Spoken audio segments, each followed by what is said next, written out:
Hello, everyone. My name is Stephanie, and I am an event host for Bank Square Books and Savoy Bookshop and Cafe. We are so glad that you were able to tune in to this afternoon's virtual event. There are just a couple of things that I want to go over before we dive in. As I'm sure we're all pretty familiar with Zoom at the moment, but just wanted to let you know that there are a few things that you can change on your screen that might help make this experience a little bit more interactive. So if you escape out of full screen, you should be able to activate the chat and the Q&A features on Zoom. And if you'd like to participate in the chat, go ahead and set your chat settings to all panelists and attendees. That way we can all see what you'd like to say. And we definitely want to encourage you to chat in during this event, so be sure to hop over there and say hello. We just ask that you adhere to the virtual event code of conduct, which will be posted in the chat in just one moment. You can also ask questions using the Q&A module at the bottom of the screen, as well as vote for those questions that are most interesting to you. And we will get to those at the end of this event. This event is also being recorded, so if you have to leave or step away for a minute, the recording will be available later on through YouTube. And if you'd like to order a copy of the event book tonight, we will be posting links in the chat throughout. And this link will take you over to our website where you can complete your purchase. So without further ado, I am so delighted to introduce Lynne Cox, author of Tales of Al. So Lynne is already joining us. Hi, Lynne. And hi, Stephanie. Joining her tonight, we also have Mina Jane. So hi, Mina. Hi. So for those of you that don't know, Lynne Cox was born in Boston, but grew up in California, and I think she's currently located in California. And she has set open water swimming records all over the world and was inducted into the International Swimming Hall of Fame. She is the author of Grayson, which incidentally I read many, many years ago and loved, and another book called Swimming to Antarctica. Her articles have appeared in many publications, including The New Yorker, New York Times, and Los Angeles Times Magazine. And her newest book, Tales of Al, was released, I believe, on Tuesday. Congratulations. Thank you. And then also we have Mina Jane, and Mina became the director of Ashland Public Library last year, I believe.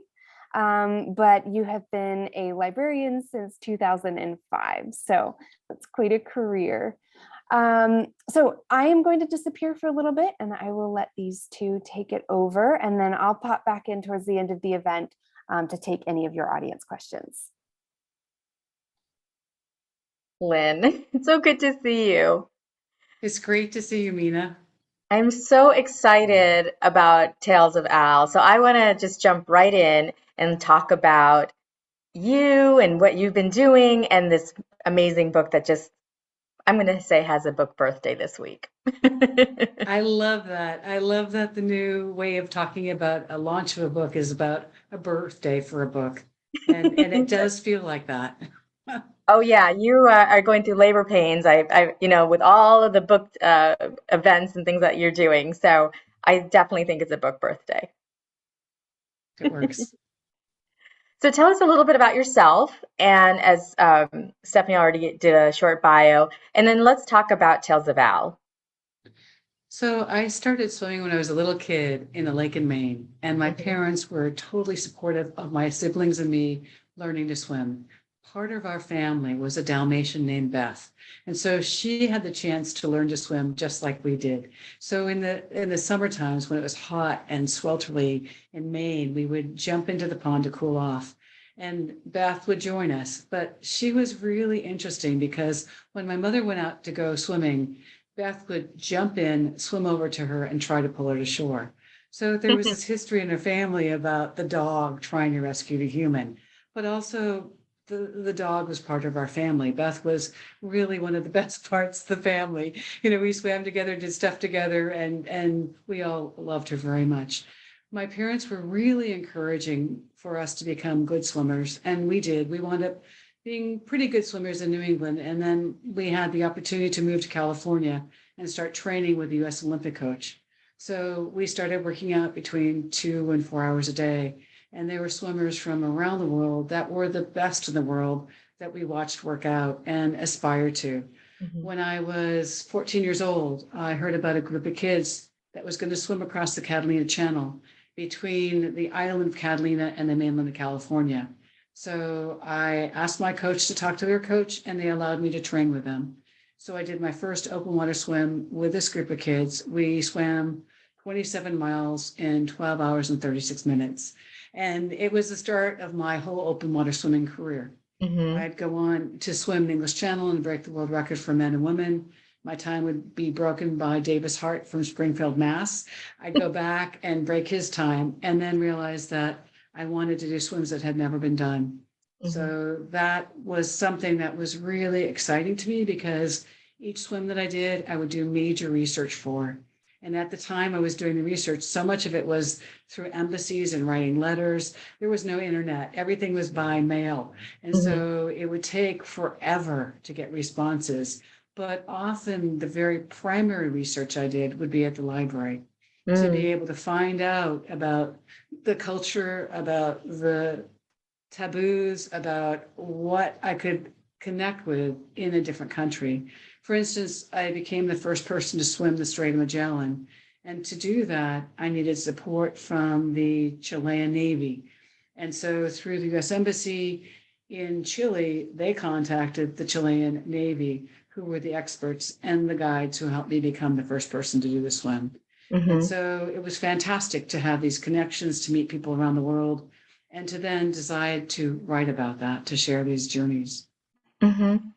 And you wrote Grayson, which is about, your swim with was it a whale? No. Yeah, Well, exactly.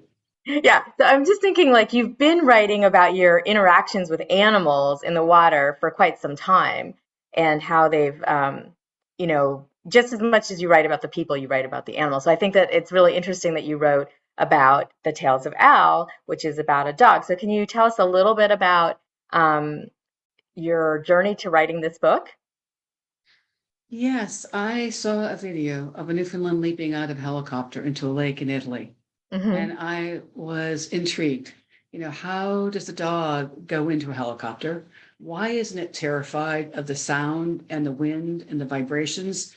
How do you get a dog to leap that high off the water into the water? And Hmm. so I just thought, is this something that is a really good thing? Are these dogs afraid? Why are they doing it? And so I did some research, contacted libraries, read a lot, and found out that the dogs were trained as Italian water rescue dogs. And so that intrigued me even more because the people that work with these dogs are volunteers, and they train alongside the dogs just as hard as the dogs, and they work with the SICS, the Scuola Italiana Carne Salvataggio. And they are the Italian group in Northern Italy that has now for 25 years been working together and then working with the Italian Coast Guard and Air Force to patrol the beaches and inland waterways of Italy with the owners and their dogs. And so I decided I had to go to Italy. It seemed like a great excuse, to go and to meet the people that were giving them themselves and of their animals to see how they did this. And so through the U.S. Embassy in Rome, I was able to connect with Donatella Pasquale, who was vice president of the school, who spoke fairly good English, far more than I could speak Italian. And so she became my entree into her world. And it was absolutely fantastic, because, we love animals and I love dogs and swimming. And so suddenly I was in Italy, another place that I love, meeting with people who were working together as a team, something that I experienced all my life from being on swim teams, and something that people who read the book will understand of being on a football team or a water polo team or any of the teams, how there's this coming together and how there's this thought process of, I'm going to help you out to be your best, or I'm going to swim really fast. And that's going to make you swim faster so that we are in turn helping each other reach our level. So that's what I was seeing with these dogs too, as they started training. Yeah, and I find it interesting that you sort of like all of your interests came together in this one book, the swimming, the animals, the rescues, Italy, the food, all of that. And even like some of the stories you told about your own history in Tales of Al, sort of like you could really bring it to like that sort of memoir phase of like how you got to where you are now. So what did you get a chance to actually swim with the dogs and train with the dogs, or did you actually just talk to Donatella about the training? They let me get in the water with the dogs. And that was so great because what I was able to do is pretend that I was a person that was in trouble and needed to be rescued by a dog. But the funny thing was that, I've swum the English Channel, I've done all these huge swims under my own power with no wetsuit, cap and goggles, a swimsuit, that's it. So suddenly they're telling me I have to put on a life vest when I'm going in the water to make sure I'm safe. And I'm thinking, okay, this is going to be weird, but that's what they were all about. They're all about safety. This is the way they train. This is the way they train with the owners and the instructors. This is what they did. So they welcomed me into their group and I was going to do whatever they told me to do. So I swam about 50 yards offshore. And Ferruccio Polinga, who was the one that came up with this idea now 25 years ago, to have the people that were part of the school be trained as lifeguards and then to train the dogs. He had me get into the water first and then set mass his huge black female Newfoundland out into the water after me. And she was so fast of a swimmer. It was incredible. And then what they do is they've learned to just swim a circle around a person, but keep a distance to make sure that you're not afraid of the dog, because certain people are really terrified of dogs. And also culturally, there's this, sometimes people are told that dogs are not good. So the dog looks at you and tries to tell, are you going to be okay with the dog getting closer to you? And once the dog notices that you're okay, that you're struggling, but that you need the help, then the dog will circle in closer. So that's exactly what Mouse did. She came within arm's reach, and I could then reach up and hold on to the handle on top of her harness, which was also inflated. So that lifted me up higher in the water. My first thought was that, my gosh, this is going to be really hard for her to pull me in, because she was about 130, maybe 140 pounds. Really strong dog, but I'm not a small person. And I held on. It was just like this free ride. It was so much fun. And so I did it once with her. We got to shore and she looked at me like, yay, we made it, and shook off the water. And then she said, do you want to do it again? So I looked at Ferruccio and said, can we do it again? And she's like, yes. So I swam out again. And this time I tested her just to see what would happen. And I hadn't asked in advance. So as she started to tow me into shore, I let go of the harness and she suddenly stopped, swam around me again, and presented the handle to me. And I held on, and then we were almost at shore, and I let go again. And she did it again and looked at me like she was really annoyed that I didn't realize that I was supposed to hold on. And then we got to shore, and then we did it more and more. But the level that she is at, she's one of the elite rescue dogs. And so, and there's been years of training that have gone on into this. And she was the one who was pictured leaping out of the helicopter into the lake. So I was meeting the star. And through this also, I get a chance to really spend time with Donatella Pasquale, the vice president of the school, and her dog Al, who was at the other end of the spectrum. She was 2 years old, and she wasn't a star dog, and she really wasn't understanding what was expected of her. And there were problems with communications. And it was really interesting because often when you have an instructor or an owner working with a dog, they would trade off so that if you're a better teacher to show how to go out and pull out a line, then you would have your friend's dog working with you, and then you could help teach the dog. Well, there were all sorts of people within the school that had worked with Al, and she had not shown that she had great potential. But Donatella was an amazing instructor. Mm-hmm. She was incredibly patient. She was a dog whisperer. She could figure out what to do with all the people and dogs. And so she was really patient with Al and continued to try to help Al realize what she wanted to do. And it wasn't that she didn't want to do it. It was that she was just too distracted and too exuberant. So it was fun to watch this process. Mm-hmm. So let me go back a little bit just to ask the question about, were you surprised at the kinds of dogs they had in this training? Because like I think of those dogs as super friendly and bubbly. So like Al doesn't surprise me.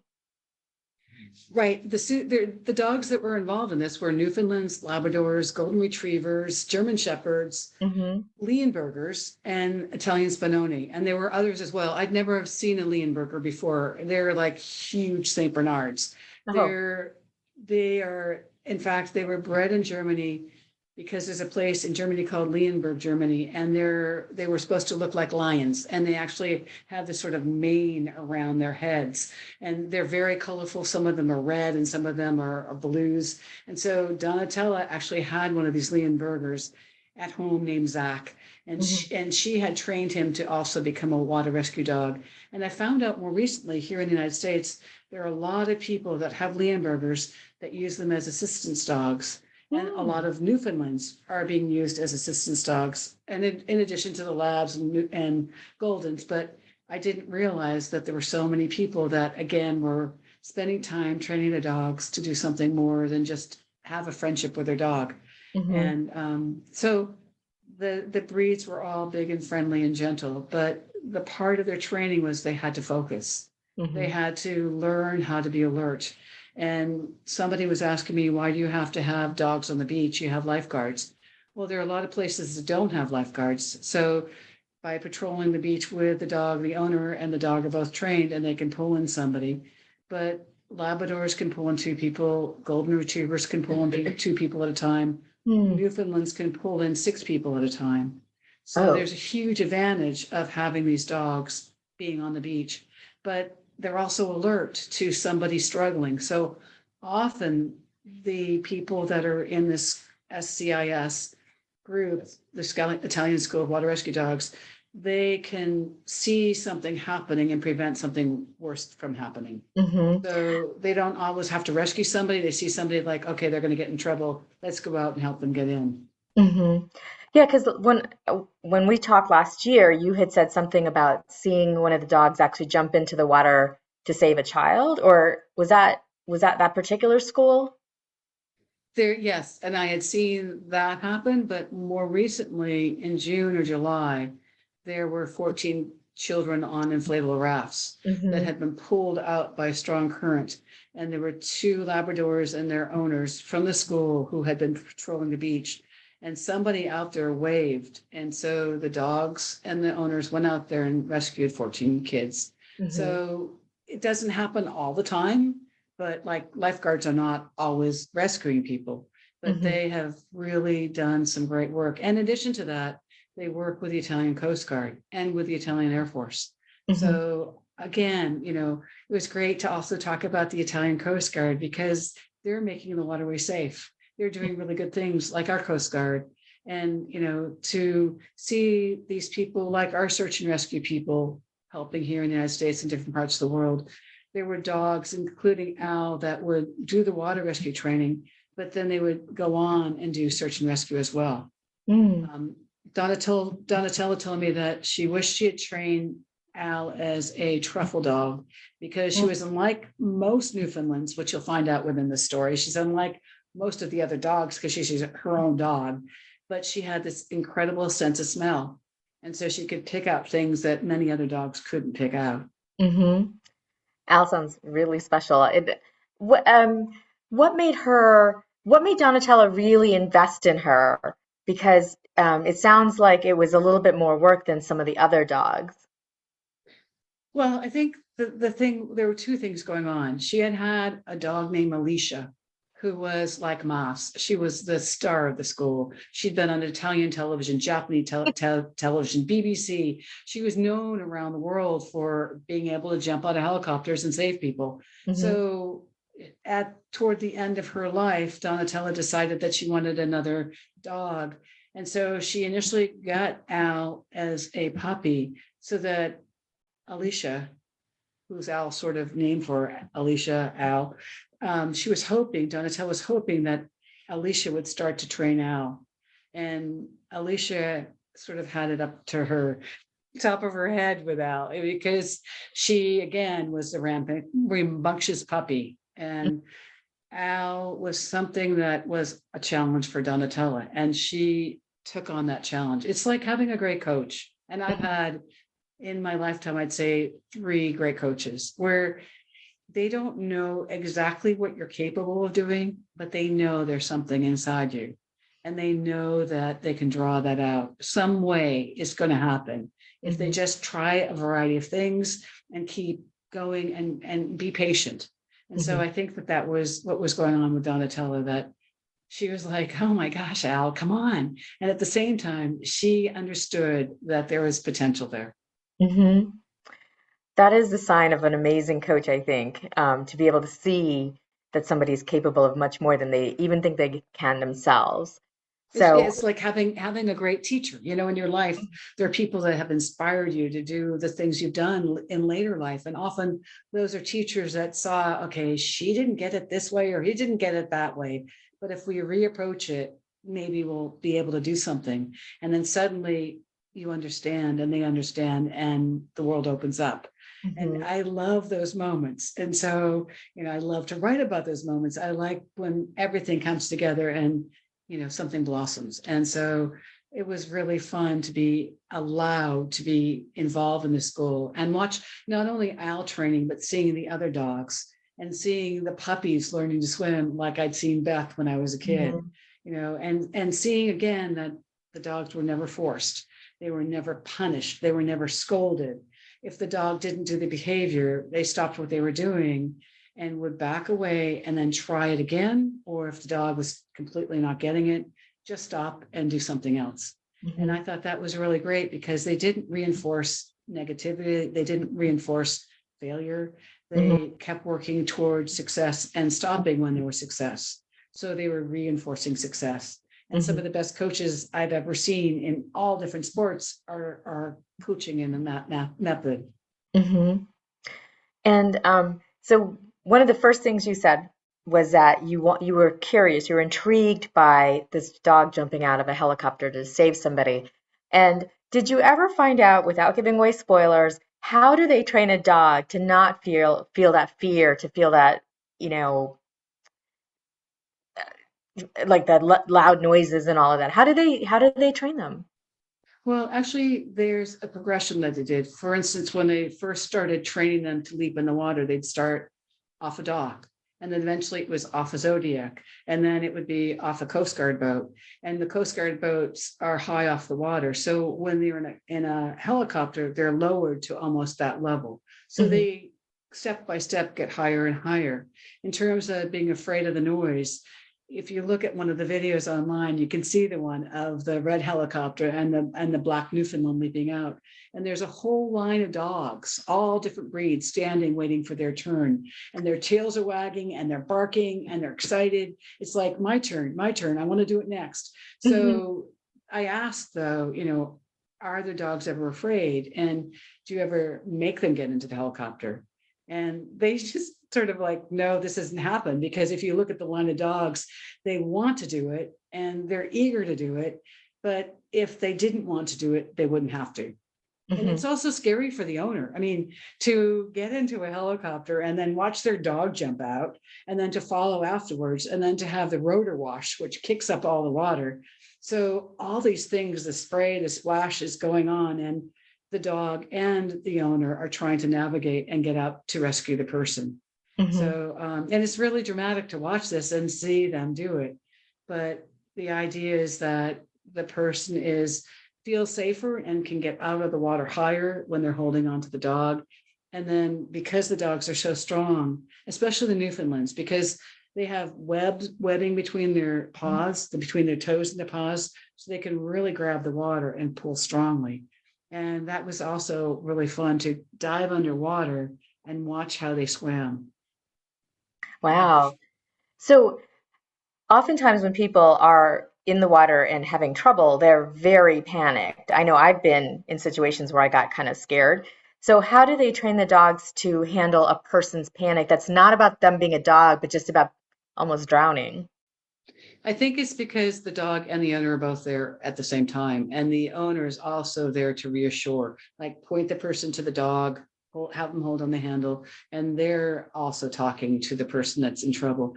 But one of the big things that I wanted to point out in the book and in the story is that there's also a real problem that doesn't even really say it, but called silent drowning, where people don't raise their arms, they don't splash around because they can't get them out because they're trying to move the water underneath them to keep their head up.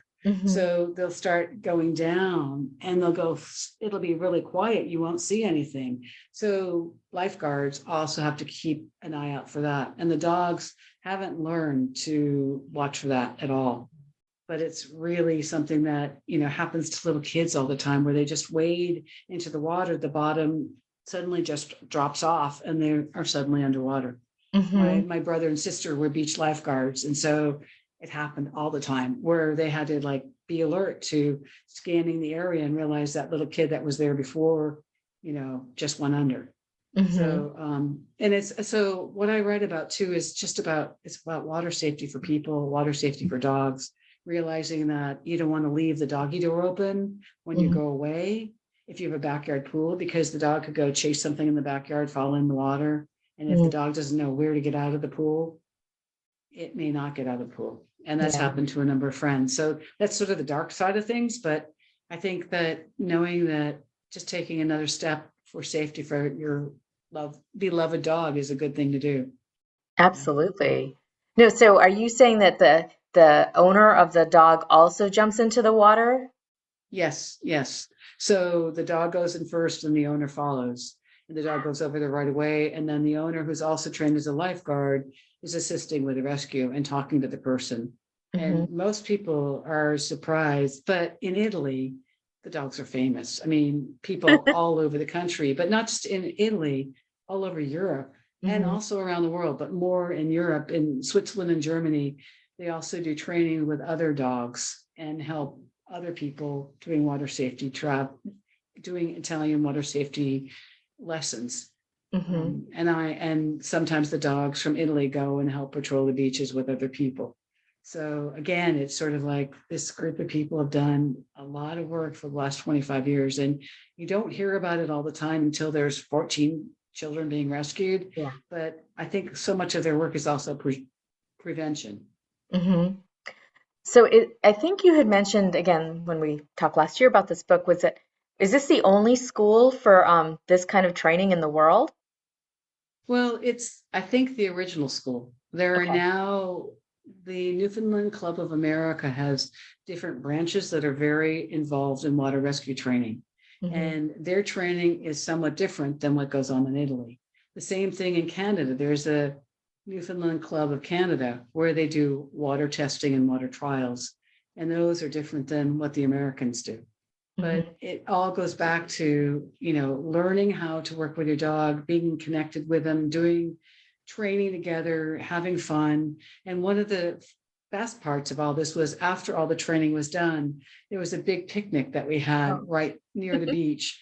And it was so much fun because it was like a tailgate party with great big dogs and smaller dogs and their people. And when you're on a team, any kind of team, you often spend time together to debrief, where you just talk and you learn from each other and you talk about somebody that did well or needed work on something else. And so this was a time where everyone sort of just got down on their blankets or on their towels and started to talk to each other and eat and give their dogs treats. And it was fun because the dogs were like sprawled out and they were exhausted, and the owners had been training as well. In fact, some of them were swimming up to a mile at a time with their dogs to make sure they were in really good shape. And they also went through different programs where they sprinted, where they did endurance training. They like a top athlete would do. Wow. So in the US, I'm just picturing Baywatch with dogs. I don't know what that's I think that would be great. I know they'd have to run in slow motion, but that's just an aside. I love it. Yeah. So one of the things you had mentioned to me was that the writing process was a little bit different for you because you had to communicate with somebody who spoke another language. Can you talk about that a little bit? Yes, it was really challenging because initially when I was trying to get a hold of Donatella for additional information after I'd come back home, I didn't speak much Italian at all. And I think she understood a lot of English, but it was spoken English. And so what I did is a friend of a friend lived in Rome. So I'd write an email to Lori in Rome, who would then translate what I said and then send it to Donatella in Milan area. And then Donatella would respond and send it to Lori, who would then translate it into English for me. And I just thought, this is just really hard because time's going by through this whole process. So actually my friend, Susie Sullivan, said, why don't you just use Google Translate? And I thought, oh, it can't be that accurate. So I did a few things with Google Translate and sent it to Lori in Italy, both translations, English to Italian, Italian to English, and said, what do you think? And she said, and she worked for her lawyers. She said, it works perfectly unless you need to do a legal document. So what I started doing and what Donatella started doing was to translate like my question from English into Italian, then I'd email it to her or send it via Facebook. And then she would respond very rapidly. And there was a huge amount of back and forth because initially we weren't going to include pictures in the book. And then the editor thought, this would add so much more if we could put in pictures. And so initially it was going to be black and white photos. And then they started talking about it some more and decided to put in color photos. And so all of those photos came from Donatella's, well, most of them came from Donatella's archives. So we'd have to go back and forth on the descriptions of who's in the photo, where are they, what dog is it, and make sure that the Coast Guard boat was the right name. So there were a lot of details that we had to get right. And sometimes it'd be a little frustrating because the dog would be 3 dogs to the right, but when she was looking at it, it was different. It was 4 dogs to the left, or like, oh, okay, I got to check this one out again. Because the last thing you want to do is get the wrong dog in the wrong place, or the wrong person. Yeah. People want credit for doing what they do, right? Yes. So, one of the things I found in our talks before is that you have been able to create like these family atmospheres wherever you are, either swimming or writing or, now in this. So have you felt like that this school has a family atmosphere? It is an amazing family atmosphere. People take care.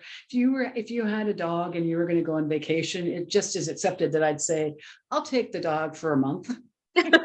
Just bring the dog food because that dog probably eats a special food, and I'll make sure I feed the dog the way you want me to feed the dog, or I'll make sure it gets exercised. And you would know that this is what I would be doing. There's this confidence and this, if one dog is starting to drool, somebody will pick up their handkerchief and just wipe the dog's face off. It won't be their dog. It'd be just one of the group's dogs. And so I saw this all the time. And one of the really nice things in this whole experience was that I was invited to have a big, long Italian dinner with a group from the school. And so as we were having the dinner, the different special dishes of Northern Italy were being served to us. So I wrote a lot about this in the book so that people could maybe look at the different food that we were having. And I put in the details of the recipes so that they could go back and really get the exact proportions if they wanted to try the different recipes. Because I felt that that gave more of a flavor of the country, but I also included some of the music. And I really, when you've been a swimmer forever, you hear the water, you hear it change, you hear it moving. And so one of the things I decided to do is try to describe in Italian, in musical words, what a wave sounds like. So that was something I'd never done before. But my husband is a musician and he's an opera singer, and he has played classical music on piano forever. And so he really helped me figure out how to describe what I was trying to say. So we'll see how that goes. I sort of feel like I have to ask this question is like, what is there that you can't do? Like, you're just so amazing with the swimming and the writing and the creating relationships and networks and writing about food and music. I mean, it's unbelievable. Well, thank you. I think that, we can't do everything, but family members and friends are the ones that can do. I am horrible at sewing. And it's so weird that within the last few days, I've had people that are so incredibly into sewing that have come into my life. I mean, one of my best friends is a fashion designer, and she's always done fashion design and work and sewing and stuff. And that's just not what I've ever done. But I think that when you go on in life, the connections you make and the more the interests that you have, the more connections you can make and learn from each other. And so actually, when we were in Milan, driving through Milan, because of my friend Deborah Ford, who's the fashion designer, I was noticing the different fashion houses, Ferragamo and all of them as we were driving there. And I was thinking of her as we were doing this. And so, and that just brings you another element of life. The more you can learn from your friends and others. And just recently, I've learned so much about local Newfoundlands that I knew nothing about. Yeah, I mean, the research you must have done is probably pretty deep. It always is pretty deep to do the research, because I feel like the more you can know in advance, the more you can read, the more you can understand about the place, the school, the people, the culture, that when you get there, you've already half learned it. So it's not all new. So then you can absorb more. And then you can take that basis and ask people questions, about things that you've never seen or heard of, or you're able to see more now because you've already sort of thought about where you're going. I mean, it's just like being with somebody who's doing a great interview, who's done the preparation ahead of time, like you do, to be able to ask the questions. And that helps me to be able to express something more than it was fun. It was interesting, Yeah. Well, I mean, one of the things that I always wonder about you, Lynne, is what made you decide to be a writer? I mean, you were always already such a successful swimmer, but what made you move in that direction I'm just going to stop there. What made you move in that direction? I have always been an avid reader. I love books. I love to hold a book. I like to look at a book. I like to feel it. I like to go to a library. I like to go to a bookstore. I like to just be around books. And it's been so fantastic that, that you can see books, you can hold them, you can open a book and go into a different world and learn something. So, and as a swimmer, I really need to read, because I spend so much time on my own in the water thinking that if I didn't read, I wouldn't have a lot to think about. I'd be out there just thinking about breathing every 3 strokes. But if I've read something really interesting, I'm thinking about that. So I always wanted to be an author. When I saw these books and saw how You could influence people, you could learn from somebody that was a great author, you could follow their words, and just the pattern of them was intriguing. That just the description of something new, and you'd never seen it in that way before. So I always wanted to be an author. And Swimming to Antarctica, my first book, took 21 years to get published. I worked every day for 21 years. I didn't like write it and put it aside. I was always trying to think about, how can I make it better? Who can I send it out to? How do I connect with an agent? How can I make this work? And it finally, at the 22-year mark, got published. But what it did is finally open up that world. It became a New York Times bestseller. I wrote Grayson in 8 months, one of my favorite stories, because it's just a sweet, happy, hopeful story, a lot in the spirit of this new book, Tales of Al. But I was really trying to write each book in its own way. So I've done 7 books. I've created 7 or written 7 books now, and each book is different. There's no formula, because I realized that each story has its own form, its own shape, and its own way of being told. And it's funny too, because when I started to write Al, I started off with a core of the story of what I wanted to write, and then suddenly I realized that I really need to do more depth. I need more description, and that's where the research came back in, to find out more about Italy, more about the dogs, more about the food, more about what was going on within school from Donatella. So once again, it was time to do the research, which I love. Sometimes it's hard not to be distracted because of me, like Al. It's hard not, because there's so much cool stuff out there, and you want to see it all and you want to read it all, but you have to like put on the blinders and focus, like you just needed to find this out, So I think great writers are incredibly curious. And want to discover the world and to say something about it. I think a writer has to have something that he or she wants to say. And so long ago, somebody said to me, write the book that you would want to read. So I love stories about courage and about overcoming obstacles. I love stories about people giving of themselves. I love stories that are intriguing or inspiring, or you wonder what's going to happen next. You have to keep reading. So those are the things that draw me in. And so when I write, I'm trying to do the same thing, those core things. And I think that's probably the sign of a great reader too, is that curiosity, because we're learning from you. And I was going to say that I feel like you have a very unique perspective on a lot of these topics, and that's why people do come back to your books. And I wonder, all of your books have had some sort of impact on what you were writing about. So like, I know that the Swimming to Antarctica, that experience actually created like treaties between 2 countries, and so I'm wondering, what would you like for the impact of Al to be? The impact of Al, I think, first of all, is that I hope that people come out inspired, and I hope that they feel a connection to these people and the dogs, because I love that they are volunteering and doing this. And it's more than just having a pet. There's beautiful relationships that you see developing, and also, part of what I've written about is about water safety for dogs, but it's also for children, and the way people and children and dogs are taught how to swim. And I think that there's a sensibility about, sometimes it's just okay to throw a person or a child in the water, or a dog, and they will swim.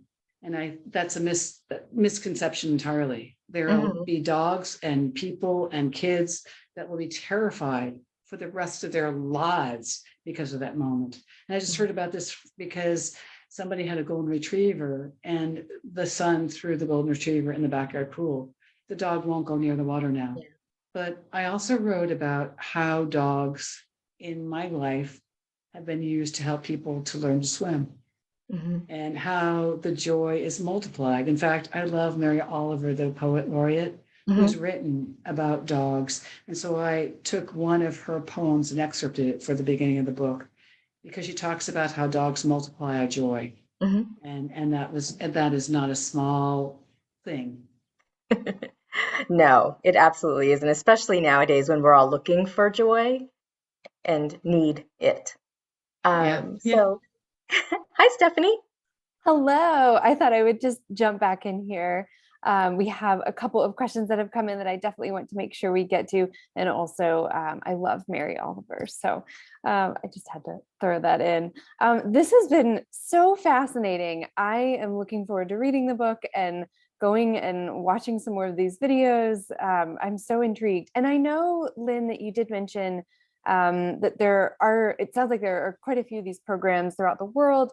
You may have mentioned this, but where are the ones in the US? I'm just curious. I think the best thing to do is contact the Newfoundland Club of America online, Okay. and they will know where the clubs are and what they're doing and what the training Okay. involves and how extensive it is. And that's probably the best source. But for Yeah. Italy, I think the Italian School of Water Rescue Dogs is the place to go for that. Yeah. Yeah. That's so interesting. I'm just curious, being in New England, there's so much water. We're so coastal here. I wonder if there are any programs nearby. I know there's a lot in around Maryland and Virginia. Okay. Okay. Interesting. Maybe the water's a little warmer there. Yeah, right. That is one thing we have to contend with up here. So Carolyn chatted in earlier and asked, how often do they perform real rescues?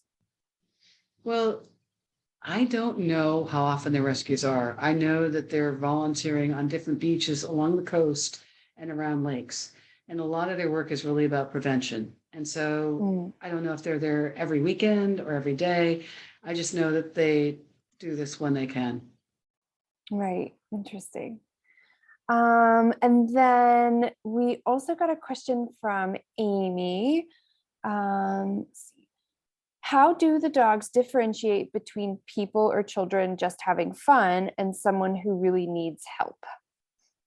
The owner helps to figure out if the child is just playing in the water and splashing around, or Okay. if the child is in trouble. So Okay. it's a team. They work together, And the dog is often, watching the owner the whole time to. right. The dog often picks up stuff before the owner does and goes Okay. on alert. And then the owner is Interesting. like attentive to what the dog is doing. Interesting. And then I'm curious too. I was thinking about this as I was listening to you talk. How long do the dogs work until they are considered retired or until they step down? Well, Al, I think, is now 12 or 13. Oh, And wow. at age 12, she stopped doing the water rescues. Okay. But Wow, she has a that's so very long good time. life now. And it Yes. really depends. It depends on the dog. If the dog wants to continue, they just keep going with them. And they don't push the dogs. It's sort of like, this is something that we do together. And I never saw that sense of an overachieving owner. It was just, let's do this and enjoy it. Yeah. I feel like there's some life lessons in there for all of us. Yes. So, Yes. so did Al become a truffle snuffler in retirement? Actually, no, she didn't, but she expanded her abilities and became a search and rescue dog, which Oh, was pretty unusual. So she was able to really go out there and after some kind of disaster, help search for people. fantastic. Yeah.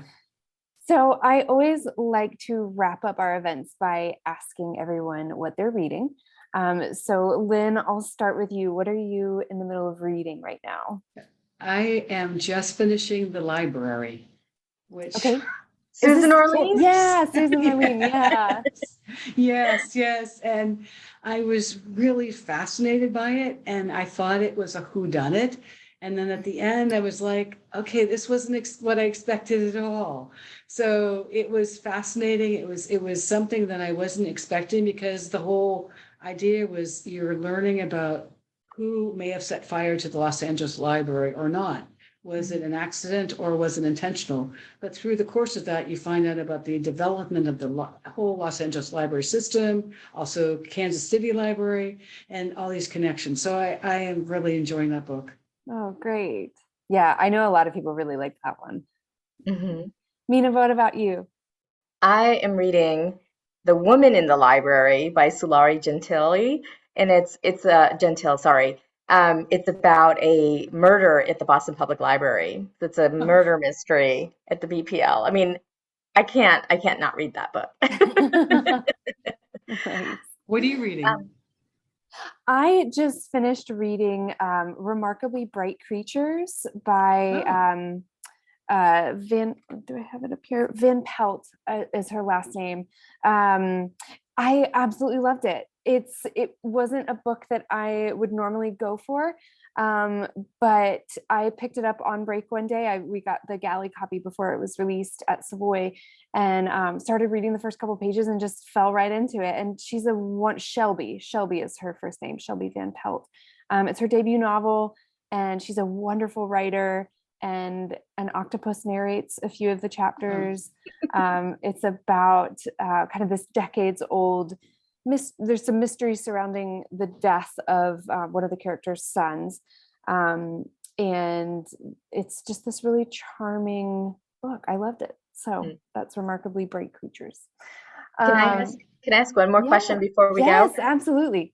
Lynn, what is up next for you? I know we talked a lot about Al in Al's book was just born. So, but I know you had some other stuff up your sleeve. well, actually, first of all, I'm going to be on a 27 city book tour. So if anyone wants to find out about that, they just go to www.lynne.cox.com. So if they want to come to any of the book signings, they're welcome. But during the pandemic, I actually wrote Tales of Al, but I also have written a children's book that Oh, has been accepted. So maybe next year by this time, it will be out into the oh, world. that's great. But Can you give us any yeah, hints? not yet, because the focus right now is launching Al. Okay. It's really important to do that. Yeah, great. Yeah. Oh, well, we'll look forward to that. So Thank you. thank you so much to both of you for joining us, and thank you to everybody watching. It's been a really fun event, and yeah, this is a great event. So I did pop the link in the chat to anybody that wants to purchase the book. You can find it at Savoy or Bank Square. And just a reminder to everybody that the event will be available on YouTube later on. So thank you so much, Lynn and Mina. And I hope everybody has a great night. Thanks, Thank you. everybody. Thank you very much. Bye. Thank Thanks, you. Lynn. It was Bye. so good to see you. So good to see you, Mina and Michelle. Thank you very much. Bye.